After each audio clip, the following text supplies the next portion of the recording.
Hit the actual. Bring Cliff in. Welcome to the stream, Cliff. Oh, Welcome to the stream. Oh, we were expecting shirtless. John said you were going to be shirtless. Yeah, yeah. We can do shirtless as well. Yeah, no. Cliff we're making TBPN stringers. Yeah. I worked out with him in this building where we record this. He put up some fantastic numbers on the bench press, showed me a spreadsheet where he's, what's it called? Thor 2.0. That's right. He's trying to become Thor 2.0. And so I've been telling him I'm trying to do Thor 3.0 and it's been getting under his skin. But John has a list in his gym. How's it been? Of all the PRs of anyone who's ever worked out in that gym. Yeah. We're getting there. Are you in LA now? Well, where are you at these days? I'm in LA. Nice. I'm in LA in Studio City. Yep. But I'm about to, we move every 4 months or so. So I'm about to do SF, New York, Prague, back to New York, London, Rome, back to London, back to New York. Those are all 4 month. Those are all back 4 month stints. So you're playing like 3 years out? That's the next 40 days. Okay. So just bouncing around. Back based in Florida for a set period of time. Okay, yeah. So I mean, take us through the structure of the business. Obviously, you can travel a lot, but it's a fantastic story, and I just want to hear what you built, how you wound up there, and kind of the state of the union with Speechify. Yeah, I guess to give people a sense for the scale, which I think is important, because typically people just think companies are big if enough VCs post about it, but you haven't raised very much money. Speechify has over 500,000 five-star reviews, over 50 million users, Chrome extension of the year, app of the day. I'm just going to I'm going to hit this a couple times. But anyways, continue. Yeah, take us through it. Yeah, happy to share more. So I'm super dyslexic and I have ADHD. So first, second, third, fourth grade, I had a really tough time learning how to read. And when I was right about to start college, I built this text-to-speech tool that would read out everything to me. And in high school, my mom used to read my summer reading books to me. And we didn't have time to finish the summer reading book for college. So I cobbled together this thing that would read the stuff into my iPhone, and then I'd listen to that on the plane, and it worked. And when I was in school, I studied renewable energy engineering at Brown. I ended up building about 36 different products, everything from 3D printed skateboard brakes to iPhone apps and websites and payment systems. Wait, skateboard brakes? Skateboard brakes. I'll show you an example. Tell me about that. You want to go slower? Okay. So if you ride a longboard or a skateboard and you go down a concrete hill, you don't want to stop by putting your face against the pavement. I did, 3D printed the series of brakes that would attach to the back axle. Wow, that actually works really well. That's great. That's a good product. That's probably be huge on Shark Tank. That's like the perfect product for that. Yeah, you could have been on the tank. Oh, you did? No way. That's the most Shark Tank coded product. I was considering going on the show, but it's like you end up sitting for like 48 hours in a trailer waiting to get called. Oh, wow. Another big opportunity that I had at the same time was like Shark Tank isn't worth it enough. Yeah. So at a certain point, I realized that software is much better. So I built this kind of meme maker on a flight from Logan Airport to SFO, published it, checked in on it 30, 40 days later, and it had 90,000 users. And I was like, oh, software is way easier than injecting molding stuff and way easier than like boron doping silicon wafers. My thesis was on a more efficient solar cell that I was building. I was like, all right. And around this time, I read this paper about narrow applications of deep learning. A bunch of academic papers. One of them was called WaveNet about autoregressive speech. It came out of DeepMind. And I was like, I can make a 100x better text-to-speech experience and a 100x better audiobooks experience. And I wasn't sure what to work on. I knew I didn't want to go get a job at Google or Palantir or Meta. And I was like, all right, well, I don't know what I want to do, so let me just write. So I wrote a 30-page paper about my worldviews. And the conclusion was I wanted to be the person that I needed the most when I was a kid. And the thing I really needed was someone to do my readings for me. I was like, okay, I'm going to fully send it on this. So I convinced 2 of my professors to sponsor me to stay in school as a visiting scholar. Basically, I guest taught classes. I got to be on meal plan, live on campus, use the gym, but not pay tuition or do homework. Gym's important. Amazing. I was going to do that, work teaching computer science over the summer, unlimited, indefinitely, until something took off. And so 6 months in, it took off. And so now there's like 50 million people who use it. But the goal is to make sure that reading is never a barrier for learning for anyone, no matter what your background is. So if you download the Speechify iPhone app or Chrome extension or Mac app or Android app, it lets you take a picture of a physical book, it reads. It gives you play buttons throughout the internet. It's like the voice of the internet. You click play, it reads, and it coaches you to listen fast. So I listen to 2 audiobooks a week. I've done that since I was 14. So I've read more than 1,800 books by listening. You listen on like 3x or something? Yeah, I listen on 3x. That's so intense. And so you can listen to the whole show in just 1 hour because it's a 3-hour show. Yeah, it's a 1-hour show. This is why streaming doesn't work for me. It's got to be something that I can 3x. We're in RSS feed. We're on YouTube, so you can pull it in there. Listen. That's exactly what I do. I show up to live streams, 80%. Yeah. Catch up at the end. But look, I learned English when I was 13. So in the beginning, I would listen at 0.75x speed, built up to 1.5, 2x, 2.5, 3x. And I'm obsessed with biographies, theology, philosophy, fantasy. And so in the beginning, nobody wanted to back a dyslexia education startup. AI was not yet hot. The toughest point was around 2017. We didn't have the level of engagement and retention that I wanted. And there were a bunch of other sexy projects I could have done. But from first principles, my conclusion was, I think that the trend that I most back is narrow applications of deep learning. Today, we call it generative AI. From a supply side and from a demand side, it's audio as a user interface. And I was like, the intersection of these two, if I wanted to build something in that intersection, it's Speechify. So I might as well stick with it. I ended up putting a gigantic help button on the app. It made like 20% of the screen real estate, bright red, help/message us. And if you clicked it, it just put you into an iMessage conversation with me. So like, I didn't need you to enable notifications. There was no intercom. There was no email. And if I messaged you back and you didn't respond, I would FaceTime audio call you. And so a spreadsheet of all of our users. And if for whatever reason you didn't use the product, I would call you every day until you used it. Didn't use it. And then the product became really good. That's amazing. When we were 25, 18 of the folks who worked at Speechify were previously either CEO, CTO, or VP of engineering at their last company. A lot of them were XYC founders or folks who exited their company after their Series A. Nice tidbit on fitness. 12 of the original teammates got 6-packs within 10 weeks of joining. And we had at least 17 people who gained 10 pounds of muscle in the first 10 weeks. Everyone's macronutrient. And we get a big Airbnb in a different city every 4 months or so. And so at the time we were in LA, and I convinced one person to move from India, one person to move from Bulgaria, one person to move from Mexico, one person to move from San Francisco. And I went and bought a bench press, and I rented a truck, installed it in the apartment in my room. And so we had me and Valentine were sleeping in. And that's like the only kind of weights you need, right? It's just a bench. Right? Everything. And actually it gets even more deep because I went up to Marin to make sure that I was buying food for my parents because I didn't want them to go out during COVID. And so 2 of the guys were in the apartment working out just body weight. And they did a DEXA scan before and after, and they found that they had to like not gain any muscle even though they were working out like animals. And I was like, no, you guys need more weight. And so I brought the bench press. And we had 2 guys sleeping in a bedroom in the living room that we partitioned with a window, 2 guys sleeping in the bed in the room, and then 1 guy on an air mattress. And that was like the best time ever, like incredible time.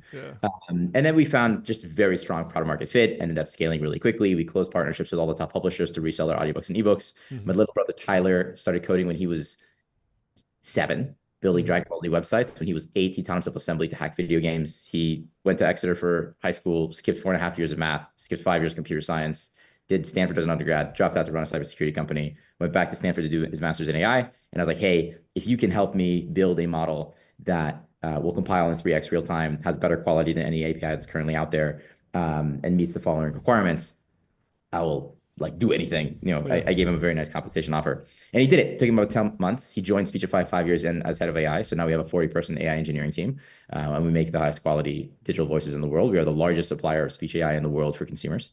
And then, so that's like level 1, level 2, level 3. The vibe now is we make everything multimodal. So if you imagine that 5% of the population would read books for fun on their own, and let's imagine 15% of the population would listen if you provided it as audio. Now we're using text to video models to turn everything into like a full audio and visual experience. That's like super high level for Speechify, but happy to riff on anything. How big is the company now? We're 176 people now. Wow, that's huge. 32 countries.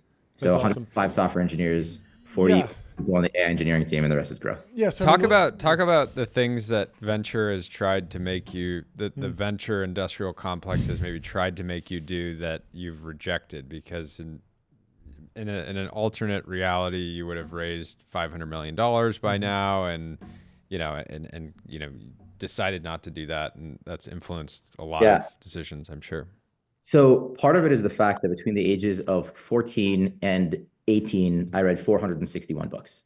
A lot of them were about economics, philosophy, biographies, and I also listened to a lot of fantasy. And when you listen to fantasy, you think, would I make the decision this character would have made in this point in time? So my favorite book is The Way of Kings by Brandon Sanderson. I'm obsessed with this character named Kaladin. I base my entire leadership style after Kaladin. And so when I was writing that 30-page paper to figure out what I wanted to do in my life, I became one of those lucky kids who, when they were 21, figured out what they were put on earth to do. And for me, it was to solve dyslexia. And so I love what I do. Like, I wake up every morning early and I go to sleep very late. I sleep very little because I can't get enough of working on this. And so I don't want to sell it.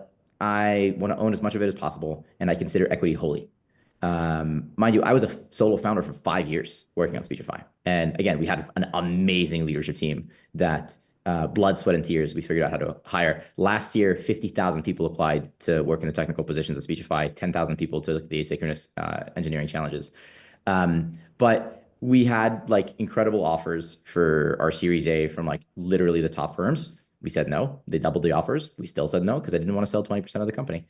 And even with seed, we just picked folks who we thought were really good. So founders of Instagram, of Twitter, of Robinhood, of all these companies that I could learn from who did consumer subscription really well. And that was key. So for example, Dylan Field from Figma taught me a ton very early on. And my nuance is if you take money from a fund, by and large, they have a fiduciary duty to their LPs.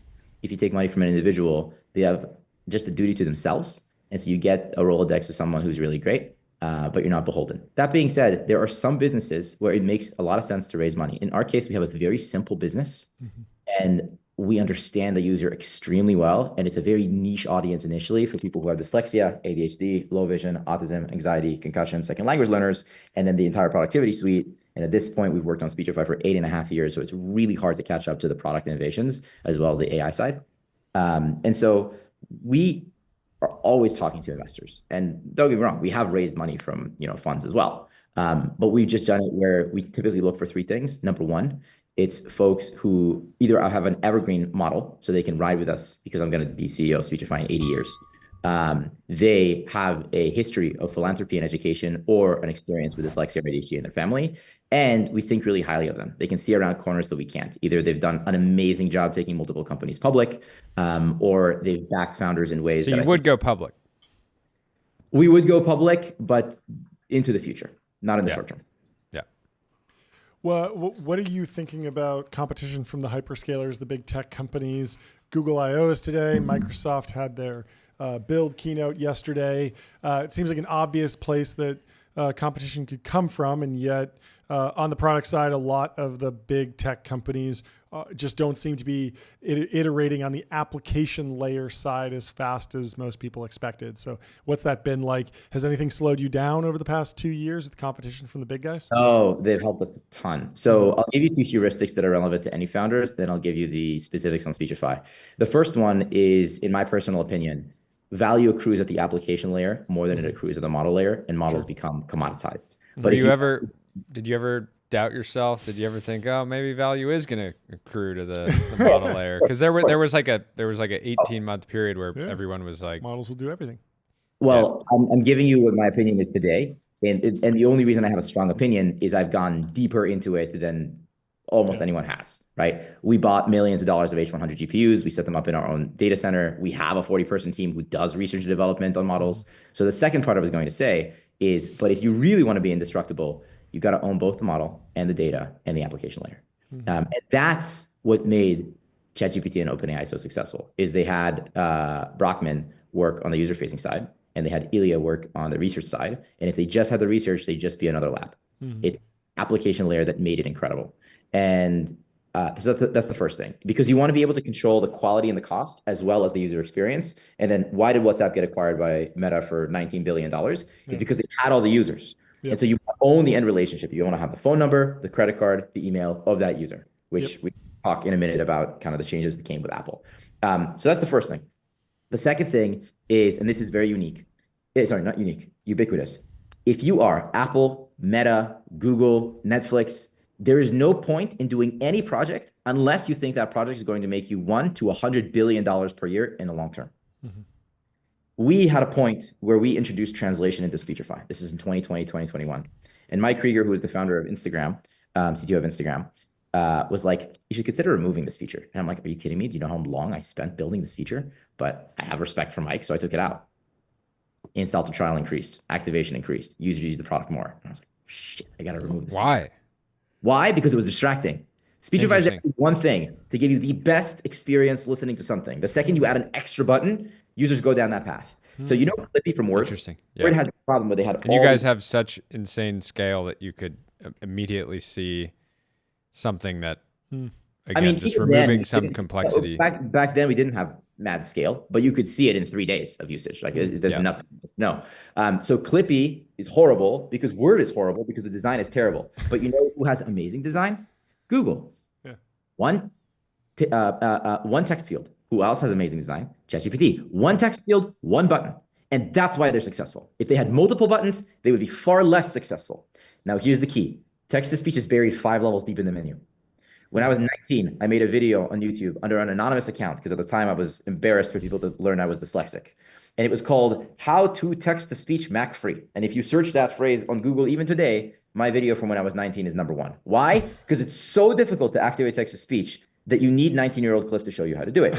And you can't pause, you can't play. And by the way, if you want to listen like me, what I ended up doing in college is I would use the terminal to change the speed because the GUI didn't go fast enough. And it back down, I had to restart my computer. So I was restarting my MacBook multiple times a day when I was in college. And then I was like, screw this, I'm gonna build a Mac app with keyboard shortcuts. I'm gonna build a thing that OCRs the screen. And so my dream is for Google in mobile Chrome to add a gigantic play button that appears in every website that lets you listen to it. Why? Because it will make everyone addicted to listening. And then when they want to listen to a long PDF and they want to do it offline, or they want to do it in my voice or Snoop Dogg voice or their own voice, or they want to translate it to another language, or they want to scan a physical document, Google doesn't cover that. Apple doesn't cover that. And people use multiple platforms. So you need to use Speechify. Yeah. And so Speechify is the premium experience for text-to-speech. What I need is for people to become educated about the idea that you can listen to stuff. And so a lot of our work over the last 8 years has been to educate the market. And so there's really 2 goals. Number 1, build the most exceptional product, like extreme product. We have 4 core principles: extreme product quality, leading with love, frugality, and speed. So we talk to users a lot. We take really good care of each other. We don't waste money on anything. We build our own SaaS tools. And we move really fast. We ship a lot to production. And the second goal is to educate people that, hey, you can practice being a fast listener. And if you practice, anyone can do it. My dad is 65 years old, and English is not his first language. And the joke we have in my family is he wishes he had a mute button for me, and I wish I had a speed up button for him. That's very sweet. He now listens at 2.5x speed to everything. And so my life is better because my dad listens and talks faster now. But anyone can learn how to do this. It's just a matter of practice. When you come into 1st grade, no one expects you to be a good reader.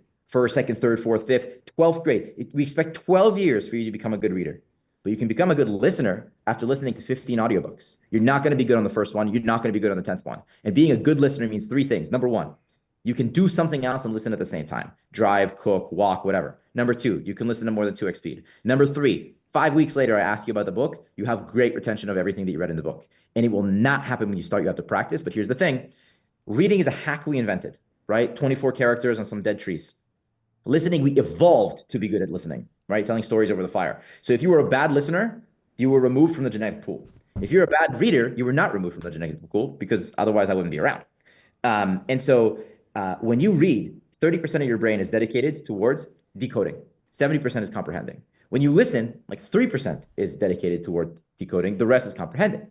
And so you can understand a lot better. And once you practice listening fast, you have that skill for life. And especially if you have ADHD and you get distracted easily, the speed of listening matches the speed at which their mind is working. And that helps people focus, especially in school, but also in work. And so that's the goal of the company, is to just make that accessible to everybody. And right now there's 450,000 audiobooks, but there's 100 million books. We make all those accessible, plus your emails, plus PDFs and everything else. It's amazing. Incredible. Anything You else, are Jordan? cracked. Wish we had more time. Yeah, we got to get a workout in soon.